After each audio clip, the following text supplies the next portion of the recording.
Colour photo వంటి సినిమాని produce చేసి, బేబీ వంటి సినిమాని డైరెక్ట్ చేసి, అండ్ ఇప్పుడు ఈ చెన్నై లవ్ స్టోరీకి నిర్మాతగా మారినటువంటి మా సాయి రాజేష్ గారిని మాట్లాడవలసిందిగా రిక్వెస్ట్ చేస్తున్నాం.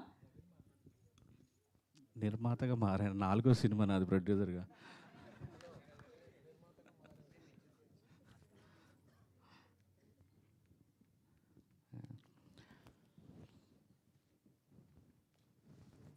బ్లాంక్గా ఉంది.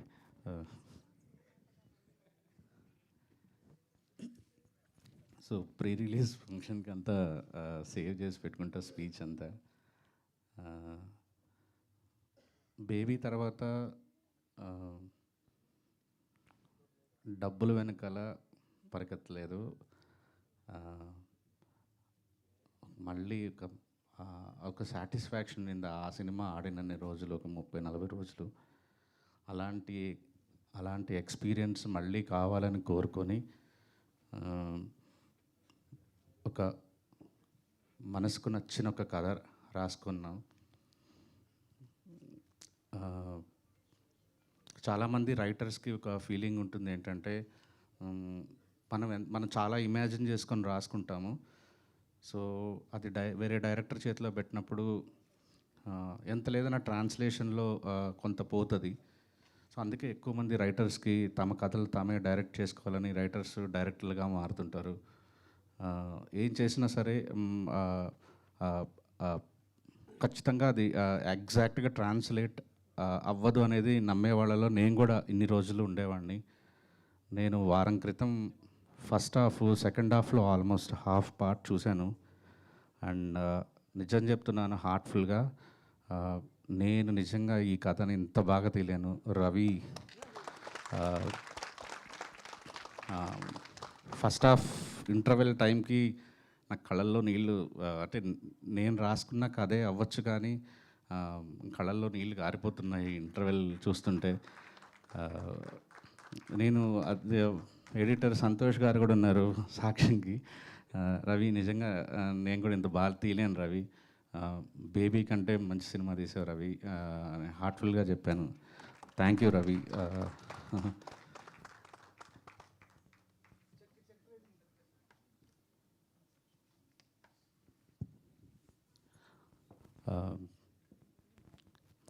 సో ఇంత అంటే బేబీకి నాకు చాలా హెల్ప్ చేశాడు రవి. నేను ఆ టైంలో అంటే నన్ను నేను ప్రూవ్ చేసుకోవాలని విపరీతంగా 5 గంటల సినిమా తీసేశాను. దాన్ని ఎలా కట్ చేయాలో తెలియదు. రిలీజ్ డేట్ అనౌన్స్ చేసేసారు. నేను ఎడిటింగ్ రూమ్లో ఉండాల్సి వచ్చేది, మ్యూజిక్లో చేయాల్సి వచ్చేది, చిన్న చిన్న ప్యాచ్లంతా మిగిలిపోయింది.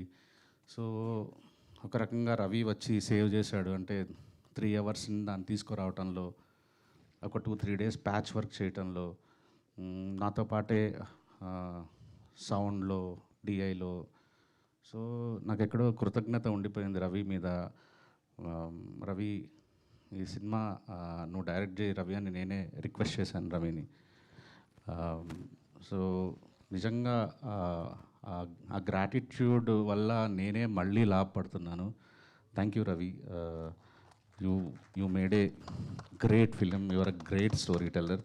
మేబీ ఇది ఇప్పటికిప్పుడు మీకు కొత్త డైరెక్టర్ కాబట్టి అనిపించట్లేదు, కానీ ఒక 1 ఇయర్ తర్వాత ఈ స్పీచ్ నేను చెప్పిన మాటలు మళ్ళీ మీరు రివైండ్ చేసుకుంటే రవి ఎంత ఒక గొప్ప దర్శకుడు అనేది మీకు అర్థమవుతుంది. Thank you Ravi. అండ్ నాకు ఈ కథ రాసుకున్న తర్వాత నాకు సినిమాలో చాలా ఈక్వల్గా, చాలా స్ట్రాంగ్గా, హీరోతో సమానంగా ఉండే ఒక సినిమా మొత్తం ఒక రకంగా స్టార్టింగ్ ఫ్రేమ్ నుంచి ఎండ్ ఫ్రేమ్ వరకు హీరోతో సమానంగా ఈక్వల్గా మోయాల్సిన పాత్ర నాకు విపరీతంగా సెర్చ్ చేశాం. అండ్ మన దగ్గర కనిపించలేదు, కానీ ఒక తమిళ సినిమాలో తెలుగు అమ్మాయిని చూసిన తర్వాత సో ఇమీడియట్లీ తను పిలిచాను. గౌరీ, చాలాసార్లు ఏడిపించావు సినిమాలో, సెట్లో కాదు. లైక్ నెక్స్ట్ ఇలా లాస్ట్ ఇయర్ ఫిలింఫేర్ తమిళ్లో తీసుకున్నావు, ఇయర్ తెలుగులో తీసుకుంటావు, డ్యామ్ షూర్. అండ్ అనంత్ గారు, కొన్ని ఫ్రెండ్షిప్స్ మనం అట్లాగా ఇండస్ట్రీలో కొన్ని ఫ్రెండ్షిప్స్ గర్వంగా ఇట్లా ప్రౌడ్గా ఫీల్ అయ్యి, అంటే నేను ఒక డిపార్ట్మెంట్ గురించి, ఒక క్రాఫ్ట్ గురించి నేను పట్టించుకోకర్లేదు. నాకు ఒక మంచి బెస్ట్ మనిషి ఉన్నాడు నా దగ్గర. నేను ఆయనకి కథ చెప్తే, నేను ఒక సిచ్యువేషన్ ఎక్స్ప్లెయిన్ చేస్తే నాకు చాలు, ఇంకా నేను దాని గురించి బోదర్ చేయక్కర్లేదు. అంటే నాకు బేబీకి రాసిన, ఈ సినిమాలో 7 పాటలు రాసిన, నేను ఒక పదమో 2 పదాలు చేంజ్లు అడుగుంటానేమో కానీ ఏ రోజు ఒక వాక్యం మార్చమని కూడా అడగలేదు. Sir, love you sir. అది అంటే మాటలు పూర్తిగా చెప్పలేకపోతున్నాను కానీ I love you so much sir. Thanks for being in my career actually. And Dheeraj, happy birthday Dheeraj. అది వర్ గ్రేట్ ఫ్రెండ్. బేబీతో, అంటే తన కెరీర్ ఎప్పటి నుంచి స్టార్ట్ చేసిన బేబీతో ఒక టర్న్ తిరిగింది. చెన్నై లవ్ స్టోరీ ఖచ్చితంగా ఒక పెద్ద లార్జ్ స్కేల్లో తను తీసుకెళ్తాడు ఫర్ షూర్. అండ్ బియాండ్ మా ఫ్రెండ్షిప్, ప్రొడ్యూసింగ్ పార్ట్నర్ కంటే, డిస్ట్రిబ్యూటర్ కంటే, ఎగ్జిబిటర్ కంటే కూడా ఒక great friend Dheeraj. Thank you Dheeraj. And ఈ సినిమాకు కూడా మాకు డబ్బులు ఎలా తీసుకొచ్చి పెట్టామని కోరుకుంటున్నా, ఎక్స్పెక్ట్ చేస్తున్నా. అండ్ మా ఎస్కేఎన్ గారు, యా, ఇద్దరం కలిసి ట్రావెల్ చేస్తున్నాం. నేనంటే ఒక బ్లైండ్ నమ్మకం. ఆ బ్లైండ్ నమ్మకం వల్లే నేను ఇంత మంచిగా ప్రశాంతంగా నేను అనుకున్నది చేయగలుగుతున్నాను, ఏ ప్రెషర్స్ లేకుండా. ఎందుకంటే నాకు ఇంకా బయట నుంచి ఎవరైనా ప్రెషర్ పెడితే నేను అది చేయలేను ఆ పని. ఎస్కేఎన్ గారితో ట్రావెల్ చేయటం అనేది నేను తీసుకున్న ఒక మంచి నిర్ణయాల్లో ఒకటని భావిస్తున్నాను. అండ్ ఇలాంటి సినిమాలు మళ్ళీ మంచి సినిమాలు మళ్ళీ కలిసి అమృత ప్రొడక్షన్స్, మాస్ మూవీ మేకర్స్లో చేస్తాం. అండ్ కిరణ్ గారు, కొన్ని కారణాల వల్ల, అంటే నాకు ఈ కథ ఒక సరెండర్ అయితేనే ఈ కథ చెప్పగలం. అంటే డైరెక్టర్ని, రచయితని ఎక్కువ, అంటే నేను చెప్పేది క్యారెక్టరైజేషన్ గురించి ప్రశ్నలు అడగచ్చు, కానీ తన ఇమేజ్ గురించి కానీ, పబ్లిసిటీ గురించి కానీ, ఆడియో ఎందుకు ఇలా ఉంది కానీ, ఇలాంటి తను ఇందాక అనంత్ శ్రీరామ్ అన్నట్టుగా అన్నీ అహం చంపుకొని ఉన్న ఒక నటుడు కావాలి ఈ సినిమాకి.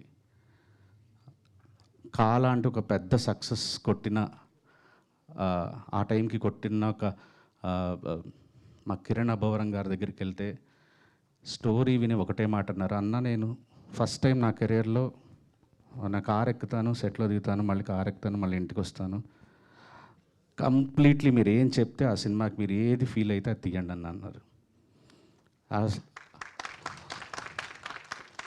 ఈ రోజుకి కూడా ఆయన మాకిచ్చిన ఆ చనువు, ఆ గౌరవం నిజంగా ఇంకా ఎక్కువ ఆయన ప్రేమించేలా చేసింది.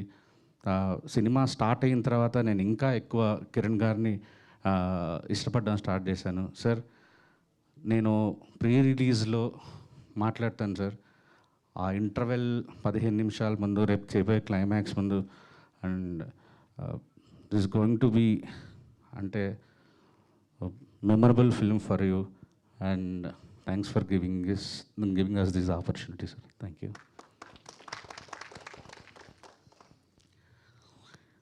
అండ్ లాస్ట్గా ఒకరికి థ్యాంక్స్ చెప్పేస్తాను. యాక్చువల్లీ నేను ఈరోజు ఈ స్టేజ్ మీద నిలబడడానికి చాలా గర్వపడుతున్నాను. ఇది గత 1.5 ఇయర్గా నేను ఆ ప్రౌడ్ మూమెంట్స్ అనుభవిస్తూనే ఉన్నాను. అది మా మణిగాడ్ వల్ల.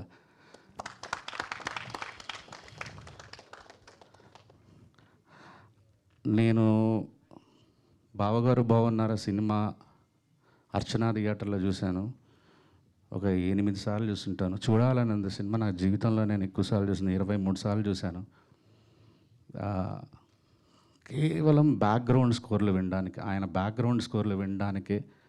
ఆ రోజుల్లో వేరే సోషల్ మీడియా అవైలబిలిటీ లేదు కాబట్టి ఉత్త బ్యాక్గ్రౌండ్ స్కోర్లు వినడానికే థియేటర్లో టికెట్ కొనటం, వెళ్ళటం, బ్యాక్గ్రౌండ్ స్కోర్లు పాడటం, టికెట్ కొని బ్యాక్గ్రౌండ్ స్కోర్లు వినడం, ఇదే పని, అడిక్షన్.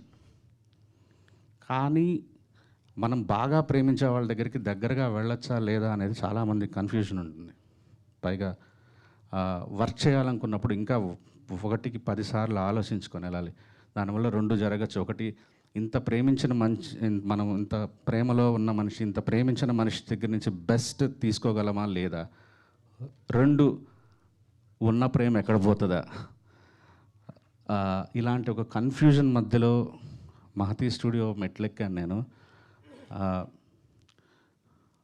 ఒకటే ట్యూను, ప్రతి పాటకి ఒకటే ట్యూన్, రెండో ట్యూన్ కూడా అడగలేదు.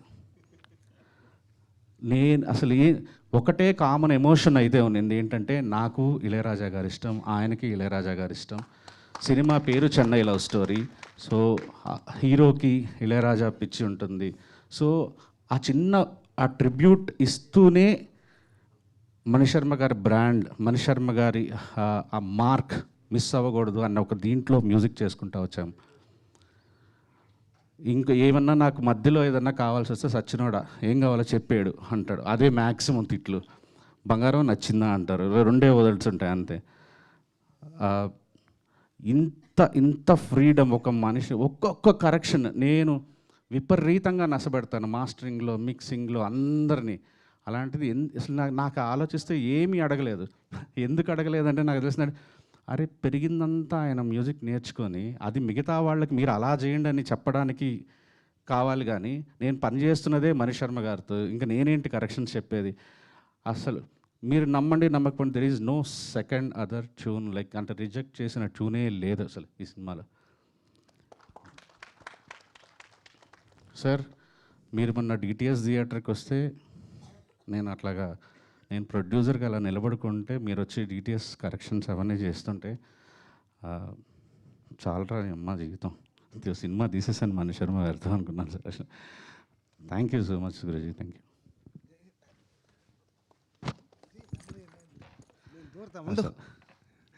ఏంటి ఏమన్నా. అందరికీ నమస్కారం. ఫుల్ ద టీమ్ అలాగే ఉండాలి, మనం ఏం చేసాం. ఓ రోజు అదే యూజువల్గా పొద్దున్న లేచి ఏదో కార్యక్రమాలు చేసుకుని ఏదో ఈగలు తోలుకుంటూ ఉంటాం కదా. ఈయన వచ్చారు. అంటే ఈయన పరిచయం లేదు, నేను డైరెక్టర్ సార్, ఇలా బేబీ సినిమా చేశాను. ఓకే ఓకే, నాతో ఏం పని ఉంటుందని అనుకుంటా. సరే సార్ మీరు మ్యూజిక్ చేయాలి సార్. నా హార్మోని ఎప్పుడో ఎక్కడ ఉందో కూడా తెలియదు. అంటే ఆయనే వెతికి పట్టుకుని దాన్ని దుమ్ము దులిపి అలా కూర్చోబెట్టాడు నన్ను. కూర్చోబెట్టి వర్క్ స్టార్ట్ చేసాం. వర్క్ స్టార్ట్ చేసిన తర్వాత ఒక ట్యూన్ అయిన తర్వాత తెలిసింది, అమ్మో ఇదే ఏదో లోపల నుంచి బయలుదేరింది. అదే ట్యూన్లన్నీ బ్రహ్మాండంగా తీసుకున్నాడు. వర్క్ చేసాం బ్రహ్మాండంగా. ఇంకా వీల్ లివ్ డెస్టినీ, మన అందరికీ మంచి జరగాలని I wish all the team. కిరణ్తో 2వ సినిమా నేను చేయడం. And then I wish the team all the best. Thank you so much.